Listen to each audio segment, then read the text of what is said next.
What's up, everybody? Happy Wednesday. And the beat drops. Happy Wednesday, everybody. What? Welcome to another episode of Beyond 2D. I'm your host, Jessica Dugas, and this is my fabulous co Oh, host. the one and only Farron, Dozier, retired Army Sergeant First Class. You know what? I'm gonna start removing the Sergeant First Class in a minute too. No, oh. Think I better let it go. Let it go. Mm. It's interesting. It's interesting, right? Like, as even I recognize for myself over time, I might not do something, a particular thing anymore, but I carried that title for a long time. And so Yeah. sometimes it's hard to give that up, even if you're not doing it anymore. That's another Yeah. back to that labels conversation, But see, I'm boys and I'm girls. I'm I'm not a Mister, so my rank is my title. So I mean, I earned that, but I'm starting to like just let me be Farron. I want to be Farron. Yeah, Yeah. I feel that. I feel that. Miss Sang D's out there in that VIP seat What up, this yo? afternoon. It's been a day. It's been a day, and it really never ceases to amaze me about how we pick a topic, and then life is like, here you go. Here's a chance to practice it. Is what it is. Great practice what you preach. That's what they say. It is true. It is true. But yeah, so it's been a day. Woke up so tired this morning. And to be honest with you, like the tiredness doesn't bring me a lot of peace. If I get like wicked tired like that out of nowhere, it does not Yeah, bring me peace at all. It scares me. It yeah, scares me from because I know you and I have both talked about having a history of a lot of health things going on. And so it sort of will tie into today's conversation a little bit about the difference between, quiet, peace, serenity, what are those things? But we know we talked about last week that it starts with us, yeah. but is it possible to create peace outside of ourselves or to create an environment that is conducive to peace is the question today.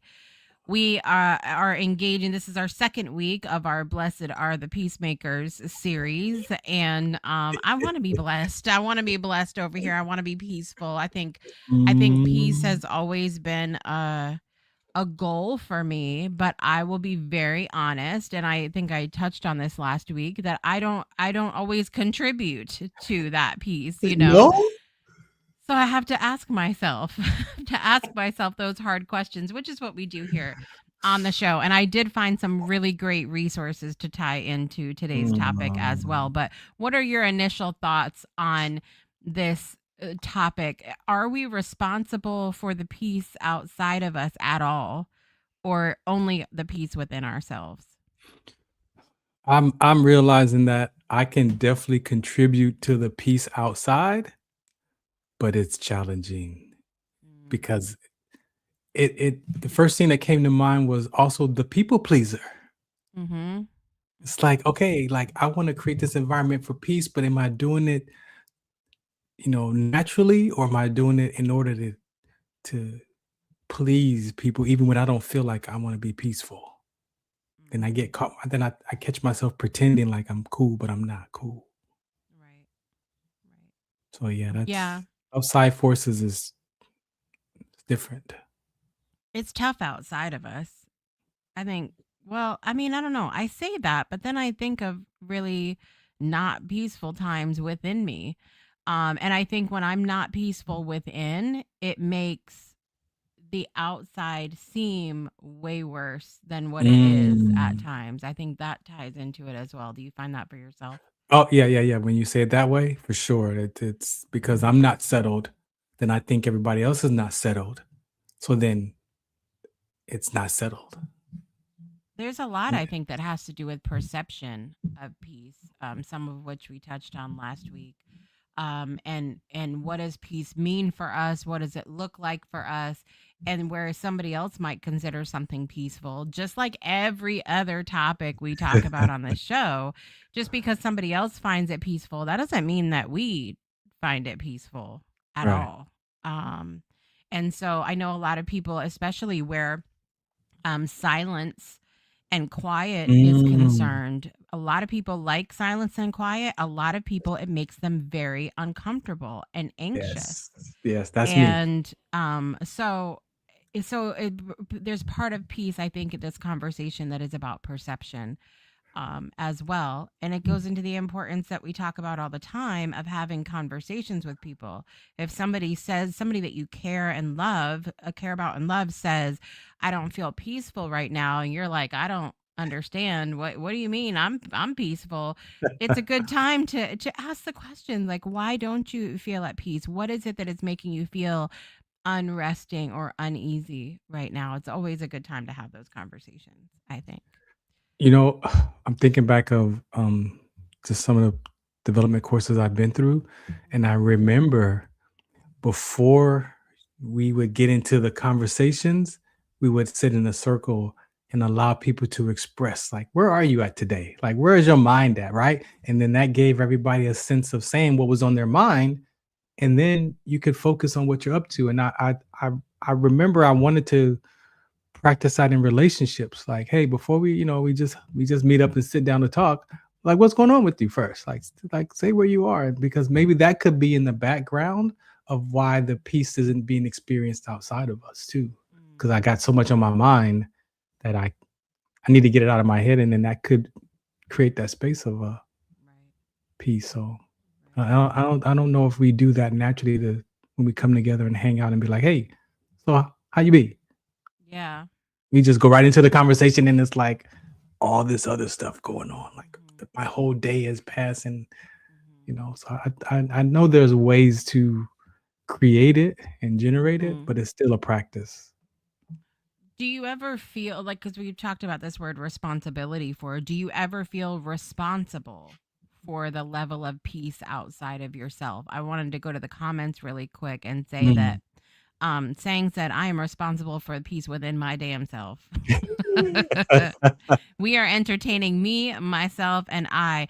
And she said, I will say I contribute to peace outside of my space as much as I decide to, inject myself to attempt but I'm curious if anybody has ever felt the responsibility of the weight of like feeling like I need to create a space of peace or I need to contribute to the peace personally. Yeah, I believe so. I believe that's an unfortunate and indirect experience that I have to be responsible for somebody else's peace, which for me as a man, it's like trying to control the outcomes. It's trying to control the space and trying to make sure, Mm, that because I don't want to see that person, unsettled or at a specific type of level of peace. So you think you can control it. So you sometimes we have to figure out what we're not responsible for, just as much as we want to see what we are responsible for. So yeah, I believe it's we take on that indirectly, like automatically, before we cipher through. Like, you know what? It's not my responsibility for your peace. mm. And I think it's situational as well. I have always felt that I have a responsibility as a mother to create a space that is peaceful, loving, caring, whatever for my children, Mm, especially when they're younger. The challenge for me has been that transition from being the caregiver, the provider 100% as you are for a baby mhm. to as they start to get older and have to have that autonomy of peace within themselves, and you hope that what you've taught them about peace stays part of their being, but that's challenging to it is very hard to hold the space of peace for other people when you have moments of not feeling peaceful yourself, but yet it's Yeah. your like in the scenario of having a little baby, that's your responsibility Mhm. to be there, all the things for them when they're little. And when you say it that way, it makes me think about being able to communicate that with that young adolescent, right? And the adolescent age, so that they realize that, yeah, you, mom and dad, we experience what you experiencing, right? And so creating that space of that communication is going to be Mm. is where I see it's important, so that that child could come to you and say, "Hey, I'm not experiencing being peaceful right now. What is, and have a conversation about that and help them, not give them the answer, right? But then help them sort through their own heart to see where is it coming from? Like what's going on?" And now, like you said, that's how I believe if I had to go back and do it over as a father and a parent, I would put those things in place that I know now, because that keeps that child hearts connected to you, so that they can communicate when they're unsettled, and then we can bring it together as a family. Like, okay, this is an unsettled experiences. Let's help the child sort through that. So now when I'm not around, you have these tools and these things to refer to in your heart to say, okay, this is how I get back to my space of peace. So Mm. because there's no manual to be a parent. We talk about that, right? There's no manual. So then how do we do it either by trial and error, or we got to go get some education, some knowledge to then improve our communication and what Right. we're going on in our hearts, and then pass that to our children. Right. I found an article on Medium, and I'm going to share the link in the chat for everybody. But I don't know who this is. I just, as I was researching things about peace, I just found it. But I really enjoyed this commentary about the relationship between inner peace and external peace, and I wanted to Mm, read you part of this. It's by an author, Zolt Herman, and it says, "What is inner peace and why is it needed? And what's the difference with external peace?" What is external peace? It is an ideal state in human society when above and against everyone's inherently self centered, self serving, mhm, self mhm, justifying, and individualistic calculations and aspirations, a stable, mutually responsible, and mutually complementing balance and cooperation is achieved for the benefit of the whole. This ideal external peace have local, national, and international implications, dimensions, and representations. Thus, external peace depends on how individuals and nations relate to each other. mm, How we relate to others depends on internal peace. Internal peace is something that is already the result of a unique recognition that we are influenced and driven by two opposite forces in us. On the one hand, we have our main inherently self serving, self justifying, individualistic, and expletive drive. Um, Exploitative, excuse me. By default, we make all our thinking, calculations, and decision makings for our own sake most of the time at the expense of others.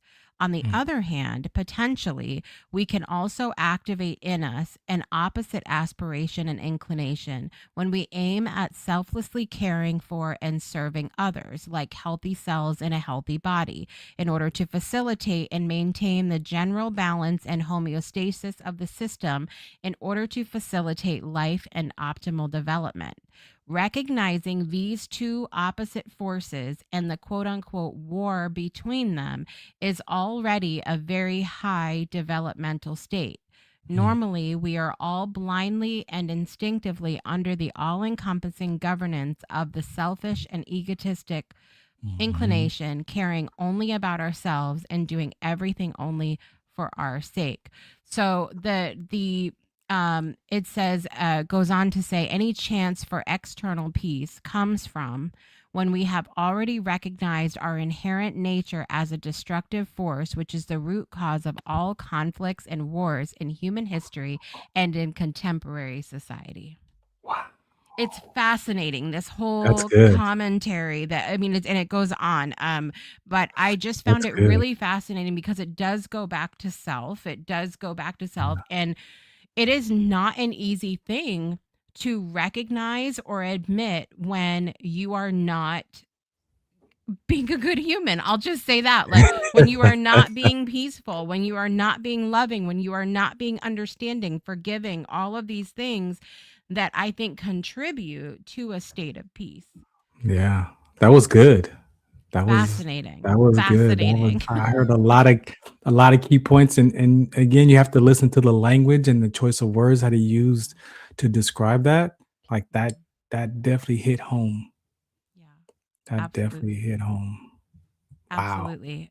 Definitely go check out that. And this is I will say really quick, the author is, he says he's a Hungarian born orthopedic surgeon living in New Zealand, and he has an interest about how integrated living systems work. So he's not even trained in it, but he's just passionate about, seeing, how Oh, things work between human beings, which I think is that's interesting. me. Well, yeah, Right? that's me. Yes. That's my interest, and it's wow. It goes back to how I live now. My principles is the interpersonal relationship and the Mm, interpersonal relationship, and a lot of times we focus on the interpersonal and not the intrapersonal with ourselves. And so, me being able to understand that and shifting my views of life back to myself first. It's mm, like, what's going on over here first? Because I'm projecting something outside of myself, again, from the whatever that is, people pleasing or doing stuff in order to get something from somebody, but not even saying what I'm expecting. Like all that is all your mm. internal, expression. And then, for me, peace is the label. Right. Then I label all that as peace, but then is that really peace? Might Right. not be peace. Right. Yeah, And that was a good it's, article. if you're at peace, and like, let's say you live in a house of 150 people, like I do. If you're at peace, but everybody else is, I mean, is it even possible to, if you're in a house with a bunch of people or you're in a community, to be at peace while everybody else is freaking out? Like I said, maybe peace is not the term we use to start with Mm, first. mm, 'Cause right. maybe peace is the destination, but it's not a location. I don't know. Maybe So it's that label. I found another, it was a thread of conversation on, there's a site called Quora, which is similar to like a Reddit Yeah. type thing. But I found this conversation. The question started out as, what's the difference between calm, quiet, and peaceful? And so I know, right? And so they were going back and forth about a bunch of things, but I'll read a few parts from this. They were from several different people chiming in. One person said the adjective calm describes a person, a group of people, a situation, or a scene in which there's little or no movement and no sense of urgency. The word serene can also be used in almost all such cases. The word peaceful can be applied where, in addition to a sense of calm, there are benign intentions, the absence of any threat of harm. We could describe someone loading a gun as calm when doing so, but those circumstances we wouldn't add peaceful. Quiet relates to the absence of sound. The adjective quiet can mean calm and without noise, but there's no such thing as quiet, noiseless violence. Quiet, but not peaceful. Mm, I mean, this is really deep stuff to think mm. about. I've never explored any of that. I know. Because you're I like, I want know. quiet, I want quiet, I want peace, I want quiet, be calm. That's all different states of beings. Mm. And the way that you just beautifully exemplified there, a lot of times we're screaming for peace or pushing for peace in a way that is not in itself Mhm. could be Yeah, categorized as peaceful. yeah. A little bit of frustration in the background. That's what I'm saying. There's that internal state is so important. And if I can calm my internal state, I do believe that if I walk into a room that's full of chaos and I walk in a calm or peaceful state, I believe that as I interact with people, that they become calm too, or whatever that is. That the room could you could walk into a room and shift that room just by your presence and how you interact, right? Because then people be like, oh, you know, well, why are you so calm? Oh, well, I'm calm because why are you like that? So you said ask more questions. If you start interacting, asking more questions versus trying to calm everybody down, calm down, everybody. No, like, hey, like, what's going on? And then interacting with folks, they'll be like, oh, well, maybe I could take a breath too. Right. Right. So I want to finish this one thought here because okay. it elaborates further. Calm and quiet can be used as verbs. To calm, the verb to make calm, and to quiet, the verb to make quiet. Peaceful can't be used as a verb. An empty warehouse at 2 in the morning could be entirely quiet, but we would not call it peaceful if we were worried that a robber was lurking somewhere in the darkness.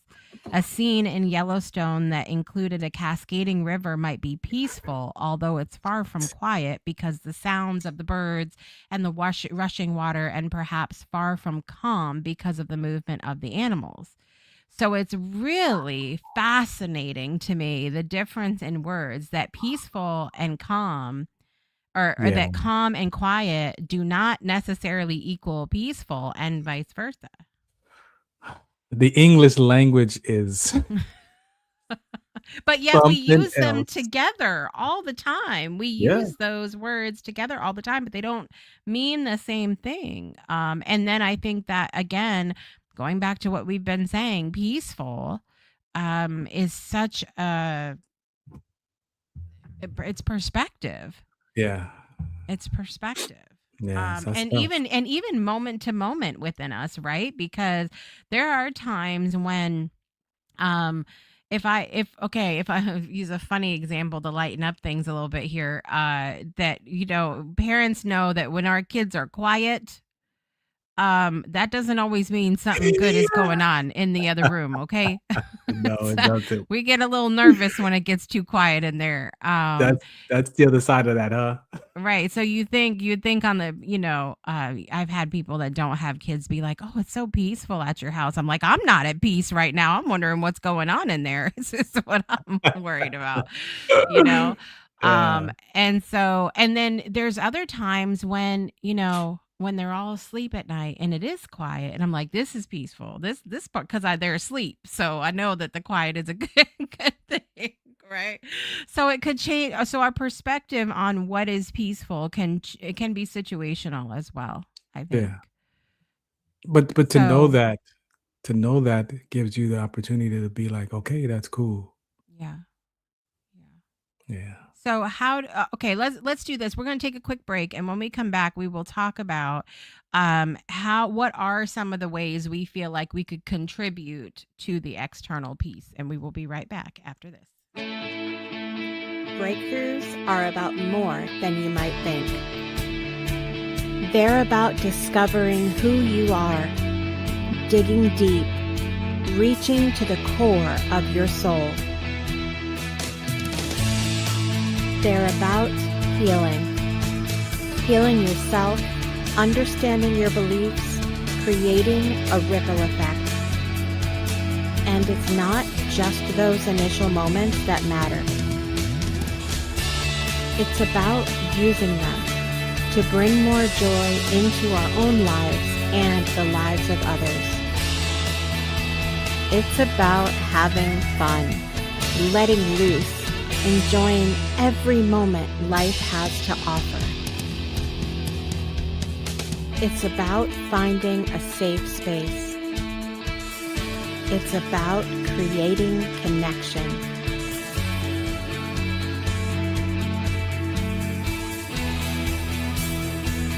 Join us each and every day for exclusive programming, special events, and a community to call home,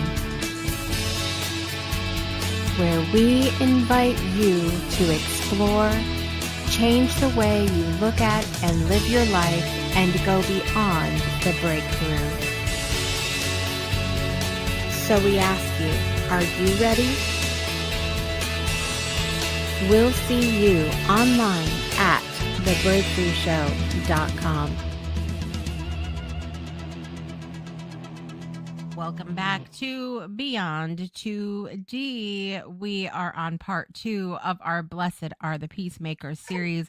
And last week we talked about the peace within us. And this week we are talking about, are we responsible for peace externally or only ourselves? Are we responsible for the peace of others? Are we responsible to create a space that is conducive to peace outside of us. And I'm going to put that in the chat, or not in the chat, on my little banner here. How can you, or do you, contribute to a sense of or environment conducive to peace outside of us? How do you contribute?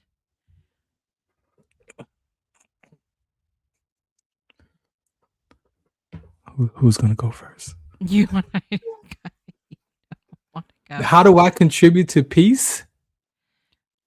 Oh gosh,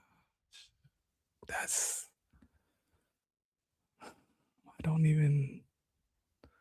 I want to say in my attempts to be kind, in my attempts to attempt to listen. That's I believe that's my way of creating a space of peace. Is to That is good. me generating kindness within, and then giving, and consciously being kind, because like you said, some environments are not as kind as others, and so but I believe if I show up as being kind, no matter what's going on in the room, I'm at peace with it.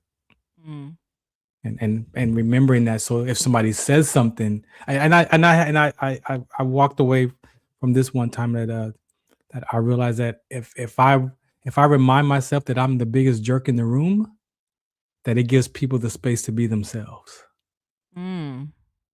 So that means if I'm cool and somebody over here is talking crazy or acting whatever doing, I'm the biggest jerk. So then if I'm the biggest jerk, and they can't out jerk me, so then I'm giving them space to be do whatever they're dealing with. So then I don't react to what they're doing or how they're Right.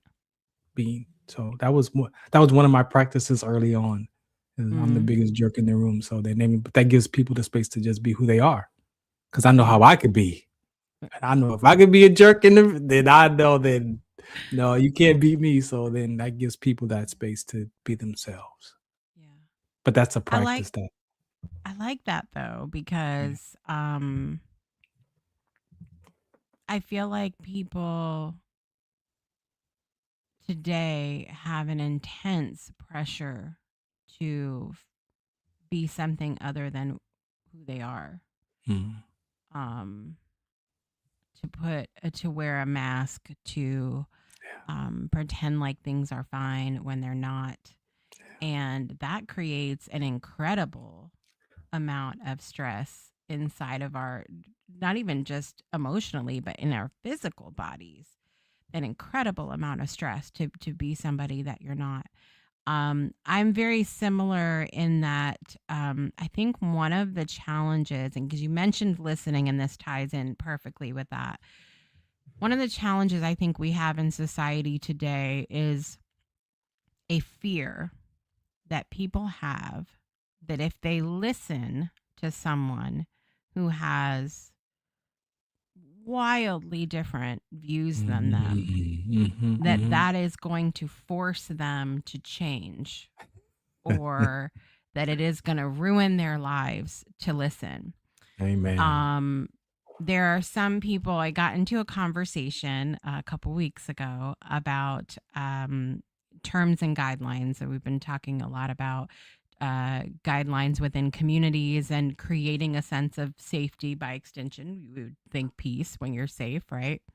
In virtual and any communities that we're building. And there are people who feel very strongly that they need to call out, these are the things that you can and can't talk about. For me, that creates that doesn't make me feel safe. In fact, it feels very restrictive to say you can't talk about these specific things. And while I understand we'll call it danger of, perhaps passing something off as fact when maybe it's not, or something like that. I understand the dangers in those types of conversations. I realized very quickly in that conversation that I don't want that in my guidelines and policies. I don't want people to feel like I can't discuss or express what's on my heart, even if it's crazy different than somebody else, I don't want people to feel that level of restriction. That does not equate to safety for me. What Right. equates to safety for me is giving people the space to express. We listen, but I think going back to what the initial thought of my rambling here was, is that we are so afraid that if we listen to someone who has beliefs, even if they're beliefs that are in our mind wrong, like they're horrible things, Right. we have this belief somewhere subconsciously, if we listen to those people, that it's going to change our beliefs, that it's going to question things. We don't want to be wrong. It touches on a lot of the human experience. Yeah. And I really feel like that's something we would have much more peace if we released that fear that we're gonna somehow, I don't know, that the world's gonna end if we listen to somebody's ramblings about a conspiracy theory or something Right. like that. Right. It's just not. That's not a fact. It's beautiful because for me, I have learned how to give up my opinion. And I believe that's the space that you're pointing to, is that I'm secure in who I'm secure in who I am and what I believe in. And I could communicate with people today and set aside my opinions and my thoughts and my prejudgments and my, um, you know, right or wrong, good or bad, agree and disagree. I could literally set that aside and then engage with the person to see.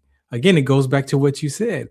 Ask more questions before you maybe even give your opinion, or because you might not even need to give your opinion. If you just ask more questions and get a sense of where that person thoughts are coming from, or what their past history growing at, you got to have some questions that you can pull information out of people that gives you a sense of how to connect with them and interact with them. And like you said, I don't think we do that naturally because we want to put our views out there first, or I want to see if you agree with me before I communicate, before I become, whatever that is that we think about in our minds that gets in the way of actually having a harmonious conversation with people about anything on the planet, whether it's religion and politics and whatever that is, raising children. Like, but if my opinions about myself was more hurtful than people's opinions about myself. And that's how I learned I have to give up my opinion about myself so that I can just be okay when I hear people talk about. And if you say something about me, and I believe that people get upset because if I have an opinion about you and it's your opinion about you that you don't like about you, then that's the nerve that strikes that nerve. And now how do you can't, how, like, in my mind, it's like, how do you know that? You can't say that to me, like, because you actually telling me about myself that I don't like about myself. And then I think that's where the explosion happens in those communications, because you actually struck a nerve about me that I don't like about me, or I question that view, right? So then now you're challenging me on something that I don't have an answer for, or whatever that is. And that, to me, that gets in the way of that conversation, to create a space of peace, to have a conversation. This we talk about on my other show, the safe space. If I'm not being the safe space, then how can I give you a safe space? But we want safe spaces, we want peace, but you got to generate that for yourself first to give it away. And I'm learning to give up my opinion. Giving up my opinion creates a safe space. That's what I learned for myself. Well, let's talk about that, just on opinions for a minute, because that's another thing that I think is really interesting. That, again, another interaction I had very recently where somebody shared a thought in a group setting, and I think it would have, from my space of peace, it would have been, I didn't have a problem with the initial presenting of an idea, even though it wasn't something that I subscribed to, what I believed in, whatever. But I didn't have a problem with it because it doesn't belong to me. It was Right. just somebody sharing. There was no threat to me in that moment. Where the peace started to be a little disturbed in the room was when other people started like, it wasn't just enough that was said. Now it's like, well, this part and this part and this part and this part, where if somebody happened to walk in the room at the same time that Oh, literal, firing squad of right, opinions was happening, and they believed whatever was, or didn't believe whatever was initially shared, they would have felt like outcasted, like they would have felt like they don't belong, it wouldn't have felt peaceful or like a safe space to them. And right. so, but there is that sort of thing too, where I think about on the flip side of it, if we have, an opinion inside of ourselves, um, i- is it always a time and place thing? Should we, like, if we do hold it in, does that become less peaceful for ourselves? Mm. So, like, what's the answer Yeah. to So that, I so guess? so my answer to that for myself is, you know, another practice that's a tool that I need to, even as I say it to you, need to reuse myself, is sometimes you have to ask permission to speak in people's lives though. Mm, mm, By saying, "Hey, mm. do you mind if I input on that?" Or you just trying to get that out for yourself? Because I have something that I want to add, or maybe I want to do give my opinion about that. But then there's a space. I heard some people say take a pause. There's a Mm. space where you say, you know what? Let me do you mind if I share something about that? Like, can I or we just this is just a one-way Right. conversation, right? And that again, that's cultivating that space of communication where it's harmonious versus me just blah, and then it's like, well, I didn't even ask you for that. It's You like, know, oh one of the well, b- one of the best places to practice that is where? when you're excited about something. And I did this Mm. just yesterday because I'll get really excited, like not bad excited, like happy excited. Like I want to just, oh my God, I want to share all the things, Right. right? And so yesterday somebody said something and I was like, "Oh, you could do," and then I was like, "I'm so sorry. Would you Right. like my opinion about, would you like my," Exactly, right? and they were like, "No, it's fine. Go ahead." And I said, "Well, I'm trying to get better about asking before Yes. I just bleh on anybody about, because they might not have the capacity for it. They might not, like, think about times when you have shared something that you're excited about with somebody and they're just like, that's a horrible idea. That's like, and then like your whole vibe is like whoosh. Like, Oh, talk about shoot. not being peaceful in the moment. But like, you know what I'm saying? So it's I think Yeah. we could all stand to do a little better with, saying, can I share with you? Or, is it okay if I give you my opinion? Is it okay if I give you my ideas instead of just, "Bleh." But that is a real tool that I learned that still has some plastic on it. Yes. It still has some plastic. I Right? haven't I haven't utilized it completely. Still, I seen it in there, but it's like, okay, yeah, we're not using that right. But yeah, Yeah. that's those are ways to create that space, right? And that you may just have to set your and also we talk about, we can talk about even having this conversation initially. Hey, what do you are you here to just vent? Like how am I gonna be here with Yes. you in this conversation? So that's why I know from the get-go, am I just here to be a soundboard for you? Am I here to give some feedback? Or you just want to like vent and then we move on to something else? And when we don't do that, we don't naturally do that. Mm. But I that have could to be a I difference.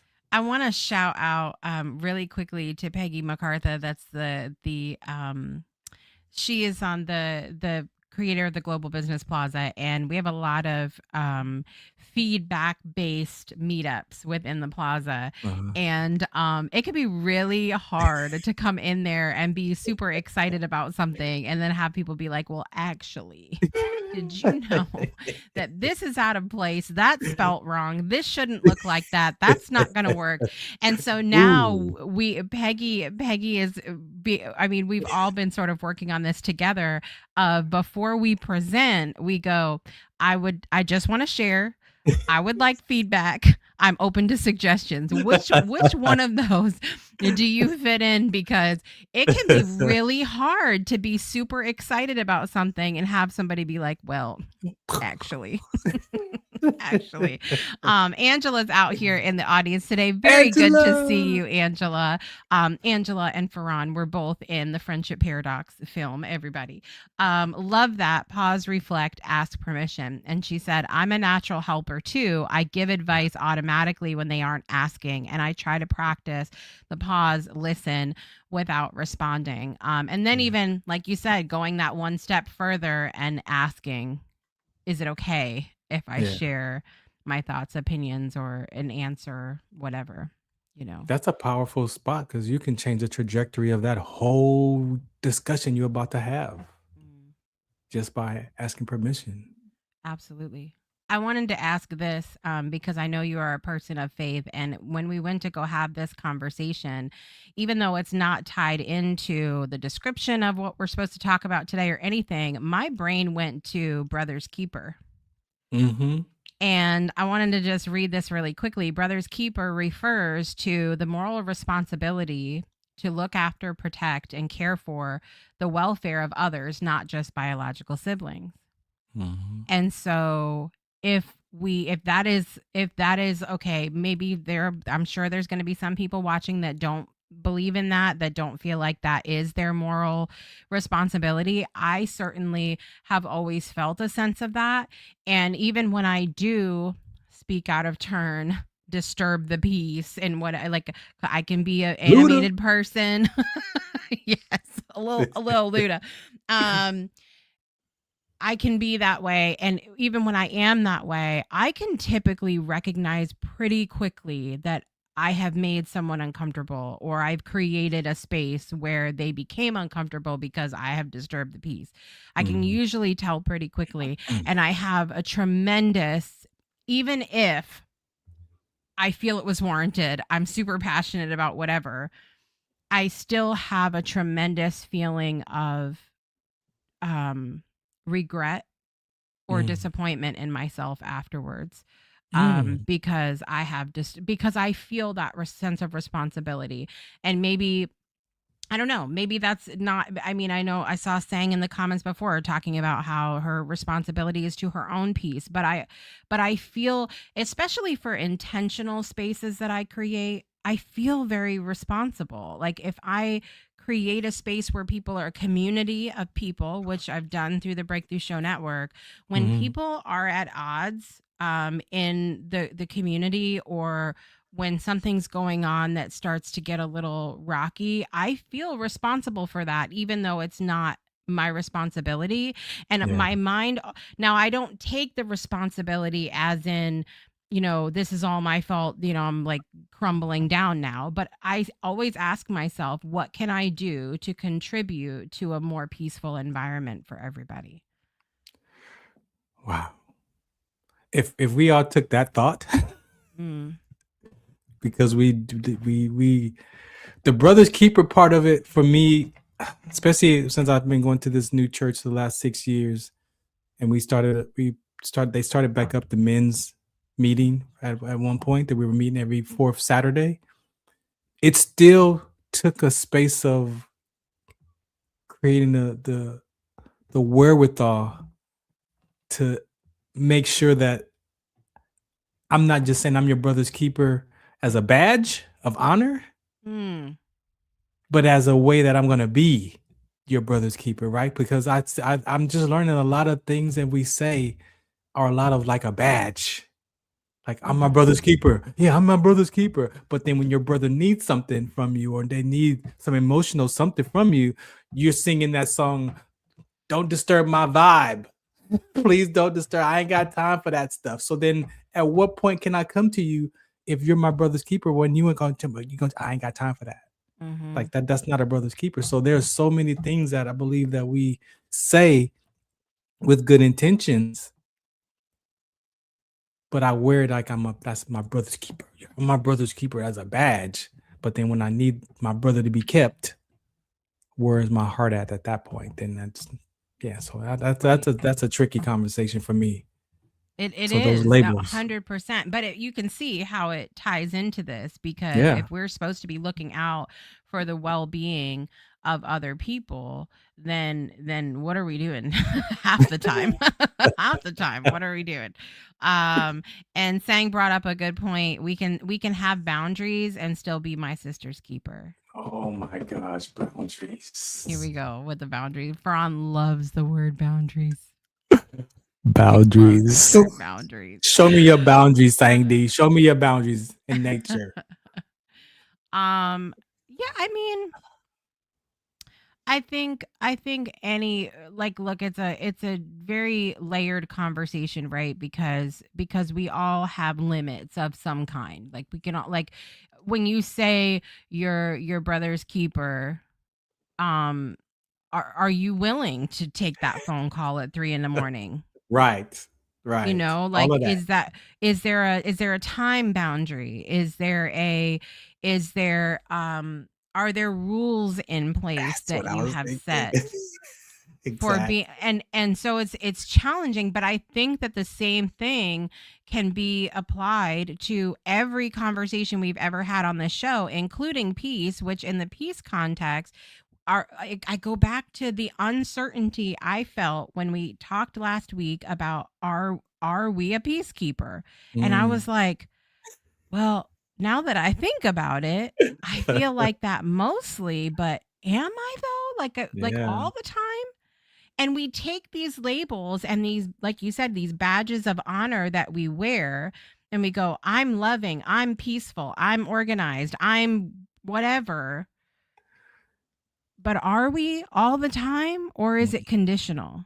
Mm. And then what do our children see Mm. as they Ding, mimic ding, us? ding. As they mimic us and they see, oh, dad is a superhero. He's my superhero. He makes no mistakes, but they don't see Clark. They only see Superman. They don't see Clark. Because I don't want them to see Clark Kent, Mm. right? I want them to just see the Superman in me. So they don't get to experience the guy with the glasses on that's fumbling around life in reality. So yeah, it doesn't give that child that good perception of you as a father or a mother, because you're not allowing them to see what it is to be a person. Mm. And then so they grow up and they think that, well, you was tough, so I got to be tough. Yeah. And then but that doesn't work. Yeah. So I mean, that goes back to So our family. you mentioned being kind as a way to contribute to peace outside of yourself, like to create an environment of peace. Do you have any other things that you feel like you actively do? The kindness, the caring, Mm. those ways of being that I that sometimes I don't give myself, the compassion. Like I want to give compassion to people, but then I realize I'm not giving compassion to myself. So then am I really giving you compassion? Right. So yeah, those are the kind of ways that I notice that I attempt to consciously be when I show up. Mm. Even if I'm dealing with something, like you said, even if I'm dealing with something in my life, it's like, and if I don't, wow, if I don't initiate the space to get that resolved, I can't expect the people in my life to be like, hey, are you okay? No, Mm. they just want to see you, and they just want to see you and hug you and be like, hey, and I'm over here like, oh, my last 24 hours have been a wreck. So are they seeing me be a wreck when I show up? Or are they seeing me, like you said, pretending to be at peace and okay? Or am I naturally being who Farron is? And hey, you know what? Yeah, before we get into this, I need to get this off my chest. I need somebody to listen. Yeah. And then I can create the peace, outside of myself. But Right. Right. yeah. Well, let me You? I think I think the same thing. I think showing up but I mean, as you were saying the word kind, I remembered another conversation that we've had on the show about, like, what does kindness even mean? Like it, Right. and then when we have to, to use the word boundaries or limits or whatever word we want to use here, when we have to create some sort of like stop, Yeah. there's people that interpret that as not kind, and Right. then their peace is disturbed. So it's a very like rabbit hole sort of conversation, right? Yeah. But I do think I try my best to be kind. I also it's really, I'm sort of a walking contradiction in that I don't really like I'm not a put me in the box kind of person. I'm very outside of the box, but at the same time, I am 100% a rule follower. Like, I get very upset when the arrow's going this way in the parking lot and my husband goes this way in the parking lot. And I'm like, that is not the way the arrow is going. Please stop, sir. Please stop. I feel like my life is in danger right now. Okay. So I say all that. I say that as a funny way to say, I recently started working with an IP attorney to help with terms, conditions, guidelines within my community, within the network, things that are intended to keep us safe, right? Mhm. And so, and by extension, create a space of peace. And it created a lot of peace for me starting things out. But I think because I felt like everything was clear. These boundaries that we talk about, it's clear, it's discussed, it is in writing, like that's Mhm. it. Mhm. And so I felt an incredible sense of peace when it was done, but I also feel it is my responsibility to help the community experience peace, to implement those things and to make sure they're not just written, they are um exemplified, they're shown in my behavior, they are shown in me mentioning them, and all of those things. And so I think that kindness is important, but I also really like to let people know what they can expect. And I think sometimes, especially for people who live with diagnosed anxiety, which is a whole other conversation as it has to do with peace, because I've been there myself, it can be very helpful to just know what's coming. Doesn't mean that it's always going to play out that way, but even on like something as simple as welcome to today's show. Today we're going to talk about, Mhm. like, that creates a container, like here, a sense of peace. And Yeah, like so a context. yeah. And so so those are some of the things that I do. And I'm also very mindful of reading the room, and knowing when it might not be time to behave in a certain way. Um if someone is clearly crying, for example, if they're crying and emotional, that's not going to be the best time for me to go, want to hear the latest joke? Like, those are things that can make people feel uneasy and by extension not at peace. And so I do my best to try to do those things, but I'm sure, like everything else, I have moments where I fall short. That term of reading the room is It's so it's good. It's so is good. it? It is very good. Yeah. Because you can take it a few different ways, but it's essentially reading the room is just it goes back to time and place. It's the same thing.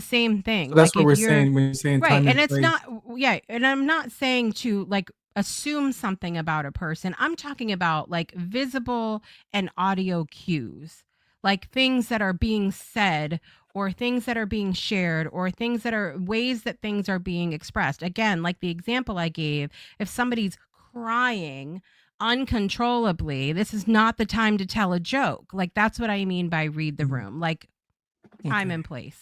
Time and Okay. place. Time and place. Because we create so many new phrases in the world, and it's like every generation has their term of a phrase that's been recreated to fit there. And I'm like, that when I hear reading the room, I'm like, I guess for me, when I hear reading the room, it's like thinking that I know you, or I know what's going on, and that kind of But doesn't here's the settle thing with me. about that too. When you enter a room, are you also in the room? If you When enter a I room, you're in the when I room too, right? So right. part of reading the room is recognizing for yourself what's coming up, what's because have you ever walked into a room? This has happened to me where I've walked into a room, might be people in there, might not be, and the air feels thicker. Like I don't know how else to describe that other than something feels off, something feels heavy, something feels I don't know, just not normal. Okay. And so I ask myself as part of reading the room, is there something that's coming up for me right now? Why do I feel this way? What are Yeah, my yeah, things that are coming up? So it's not when I talk about, I don't know, I can't speak for everybody else, but when I talk about reading the room, I'm part of the room. And it is my responsibility to read myself as part of that. yeah.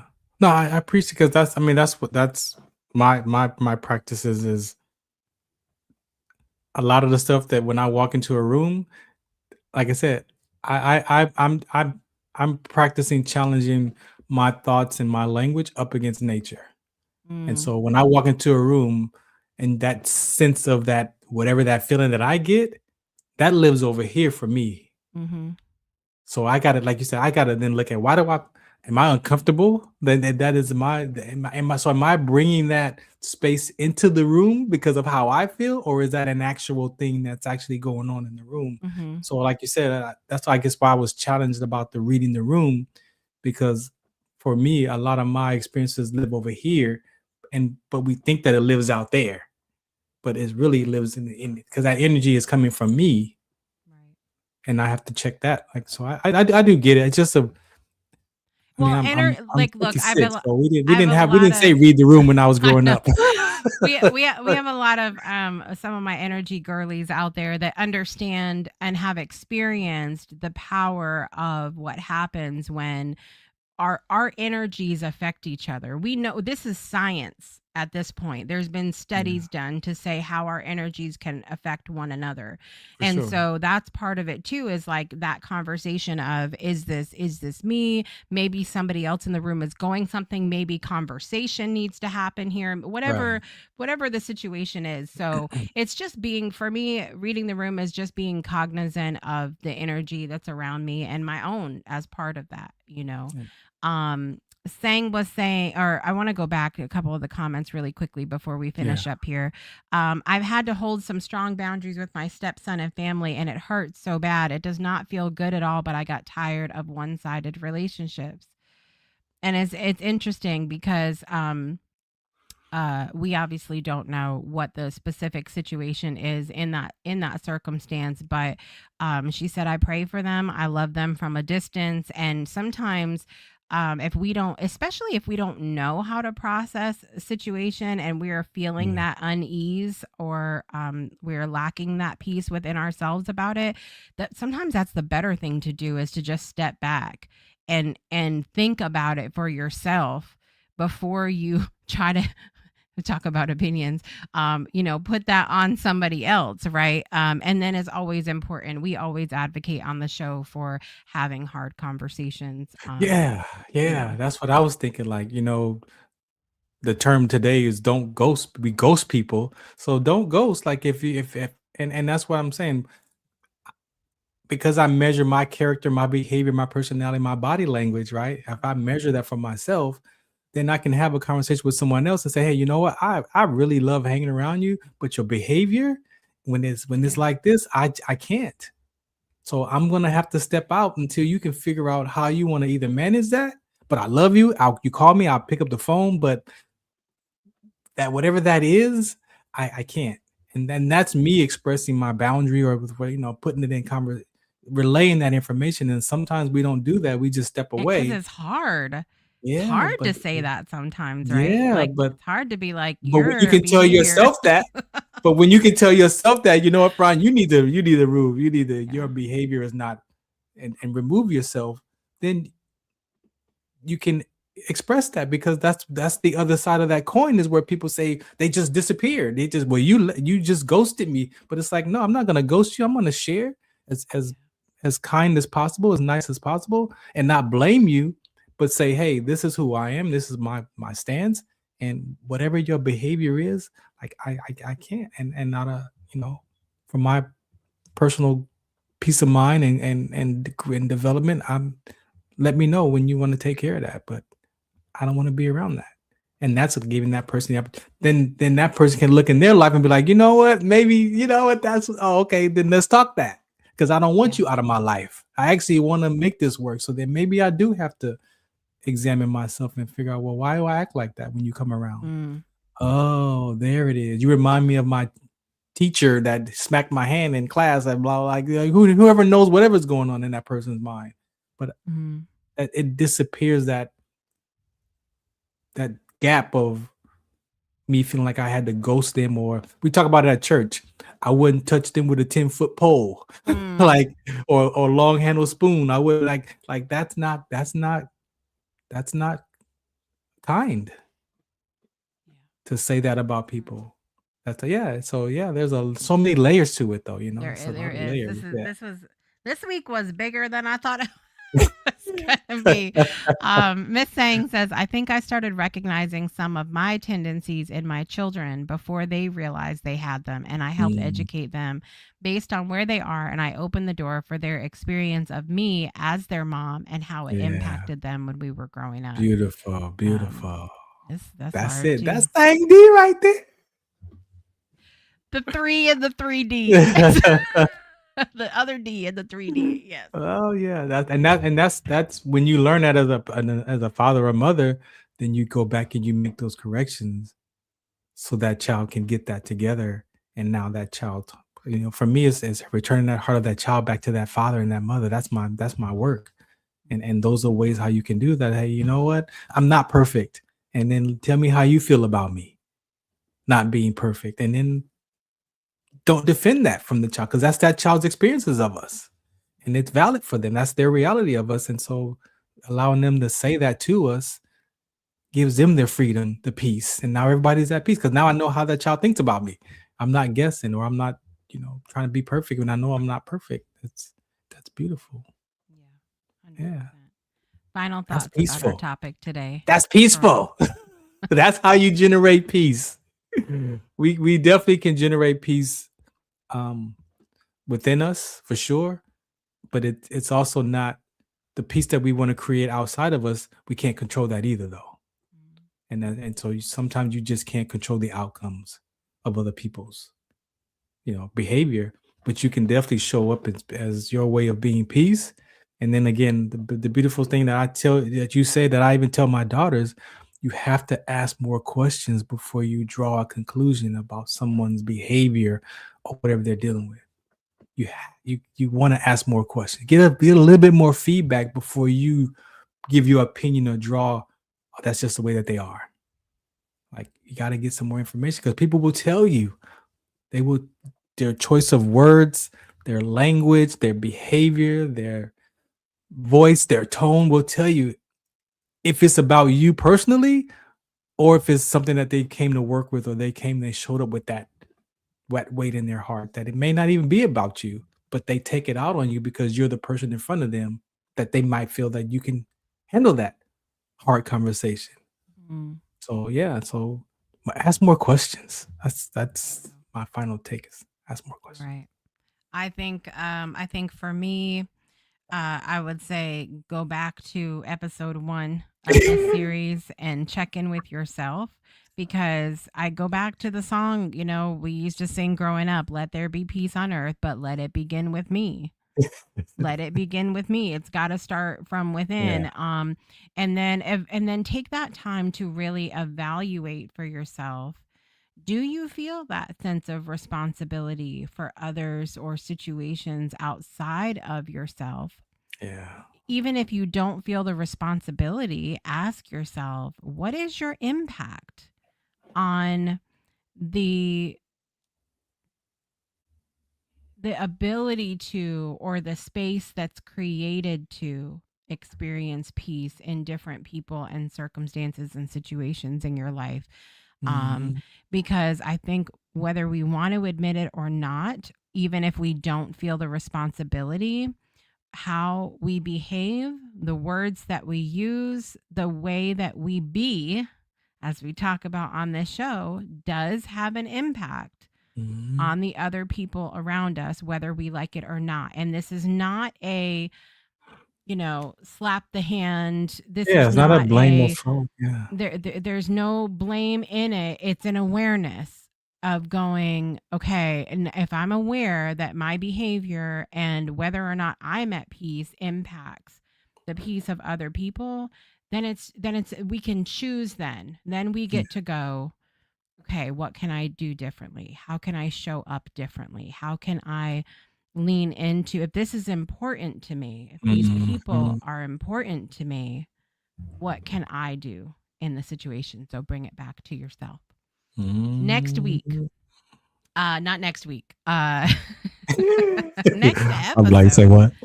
next episode Your that mic we sounds are pretty good up doing there. on May 13th, everybody. May 13th. We continue part 3 of the series, which is going to be super fun. Yeah.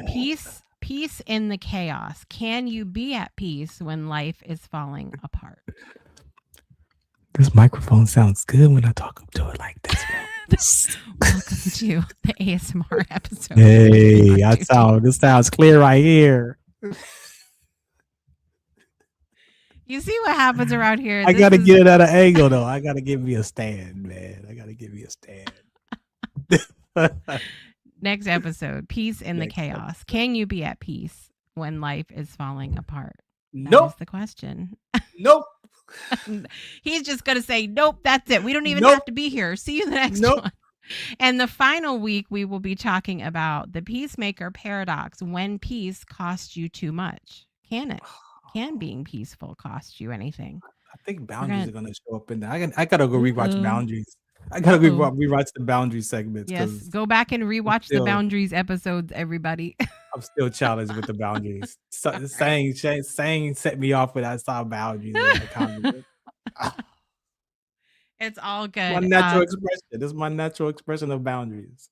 Thank you guys so much for being a part of Beyond 2D today. We always appreciate you and really enjoying this series. And to give you guys a little sneak preview, the following series, as we get into later summer and into fall, we're going to talk about what are you spending? What are you spending? And we got 4 parts for that. That's going to blow your mind. Blow your mind, everybody. Thank you for being here today. I'm Jessica Dugas. This is... I'm Farron. Just Farron D. Just Farron D. There it is. All right, guys. Thanks for joining us for Beyond 2D. We'll see you next time for more of a deep dive into we don't know what. Right now it's peace. And we'll see you next time. Bye, everybody.